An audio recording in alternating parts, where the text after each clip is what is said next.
taux américain a sans doute touché son point haut au mois d'octobre et nous pensons qu'il ne sera pas dépassé en 2024.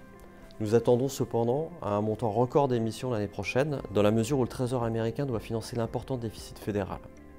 Le challenge sera d'attirer les investisseurs privés, dont l'élasticité prix est bien supérieure à un acheteur comme la Fed. Cela devrait maintenir une pression sur la partie longue de la courbe. Le ralentissement de l'économie au premier semestre et la poursuite de la désinflation en 2024 devraient conduire la Fed à assouplir sa politique monétaire, ce qui devrait favoriser la baisse de la partie courte de la courbe. La combinaison de ces deux dynamiques devrait se traduire par une poursuite du mouvement de pontification.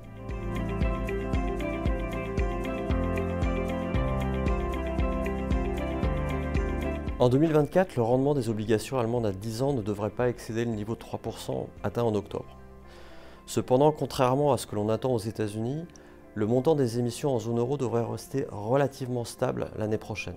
Nous anticipons en 2024 une normalisation de la courbe des taux en zone euro, mais à un rythme moins élevé qu'aux États-Unis, dans la mesure où nous pensons que la BCE assouplira sa politique monétaire de façon moins agressive.